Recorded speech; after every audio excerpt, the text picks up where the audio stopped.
Hello everyone, আসসালামু আলাইকুম। সবাই কেমন আছেন? এই তো আল্লাহর রহমতে আমি ভালো আছি। এই তো রান্না করতেছি। তো দেখেন, প্রথমে কড়াই বসিয়ে দিলাম। এখন আমি কড়াইতে তেল দিয়ে দিব। তেল দিয়ে দিয়েছি। অন্য চুলা আমি বেগুন ভাজি করতেছি। চাক চাক করে হলুদ লবণ মাখিয়ে তেল দিয়ে ভাজতেছি। বেগুন ভাজা খেতে মজা, কথায় বললে গরম গরম ভাতের সাথে খুবই ভালো লাগে। যাই হোক, এই তো তেলটা গরম হয়ে আসলে পেঁয়াজ কুচি কাঁচামরিচ কুচি দিয়ে খুব ভালো করে ভেজে নেব। এই তো কাঁচামরিচ কুচিও দিয়ে দিচ্ছি।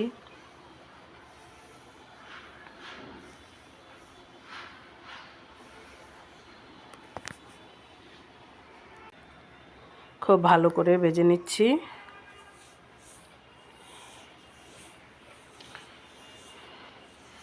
আমরা যেহেতু সবসময় কাঁচামরিচের তরকারি খাই, তাই কাঁচামরিচটা আগে তেলের মধ্যে দিয়ে দেই, তা না হলে গলে না।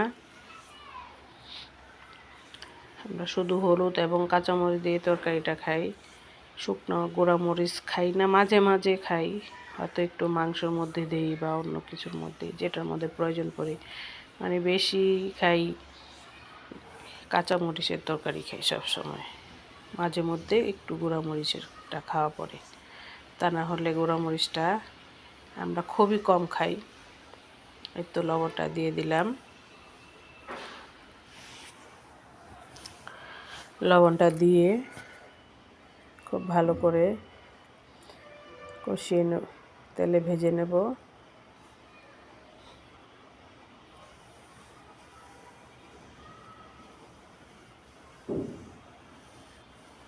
নাড়াচাড়া করে দিচ্ছি। লবণটা দিলে একটু তাড়াতাড়ি পেঁয়াজটা গলে যায়, তাই আগে দিয়ে দেওয়া হয়।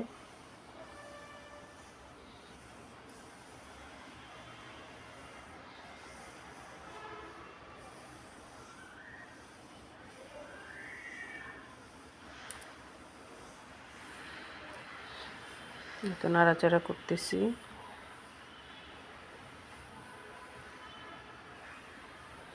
এখন এই তো হলুদ গুঁড়ো দিয়ে দিলাম।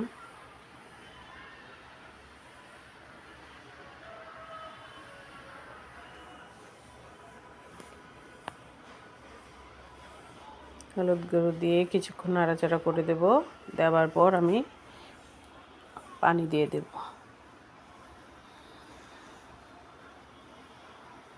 তো পানি দিয়ে দিলাম।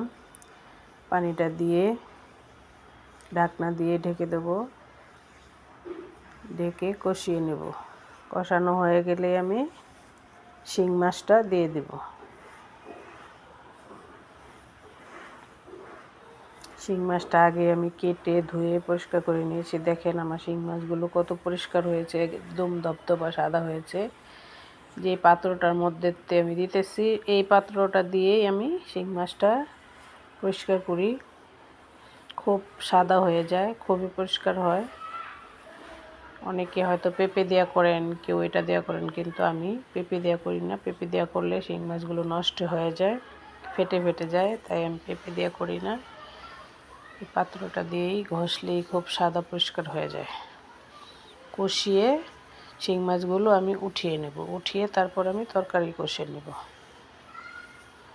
তা না হলে মাছগুলো সব ভেঙে যাবে। ভালো করে কষানো হয়ে গেলে আমি শিং মাছগুলো উঠিয়ে নেব। এই তো মাছগুলো আমি উঠিয়ে নিতেছি। উঠিয়ে তারপর আমি তরকারিগুলো কষিয়ে নেব। তরকারিগুলো কষিয়ে ঝোল দিয়ে যখন বলক আসবে, তখন আমি মাছগুলো দিয়ে দেব।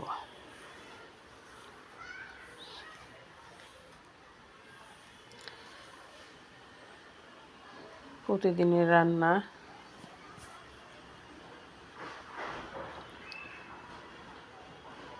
জানি না আপনারা কিভাবে রান্না করেন, আমি এভাবে করি, তাই এভাবে আপনাদের মাঝে শেয়ার করতেছি।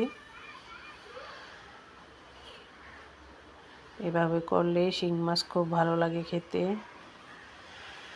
এখন আমি তরকারিগুলো দিয়ে খুব ভালো করে কষিয়ে নেব। আলু এবং সেম ও কাঁচা টমেটো দিয়ে আমি শিং মাছটা রান্না করব। এই তো সবগুলো তরকারি আমি দিয়ে দিলাম।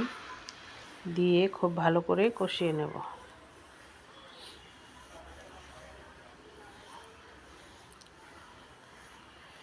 যারা যারা আমার ভিডিওটা দেখেন, যদি আমার ভিডিওটা ভালো লেগে থাকে তাহলে সবার মাঝে শেয়ার করে দিবেন, সবাইকে দেখার সুযোগ করে দিবেন। আমার রান্নাটা কেমন হয় কমেন্টের মাধ্যমে জানাবেন। ভালো লাগলে লাইক কমেন্ট শেয়ার করে দিবেন। সবাই ভালো থাকবেন, সুস্থ থাকবেন, সাবধানে থাকবেন। তো আমি মাছগুলো আগে দিয়ে দিয়েছি, এখন আমি ধনেপাতা কুচি দিয়ে দেব। দিয়ে কিছুক্ষণ পর আমি নামিয়ে নেব। সবাই ভালো থাকবেন, সুস্থ থাকবেন। আসসালামু আলাইকুম, আল্লাহ হাফেজ। এতে ধনেপাতা কুচিটা দিয়ে দিলাম। ধনেপাতা কুচিগুলো আগে আমি কেটে ধুয়ে পরিষ্কার করে ফ্রিজে রেখে দিয়েছি, যখন প্রয়োজন পড়ে তখনই আমি একটু একটু করে দিয়ে দিই।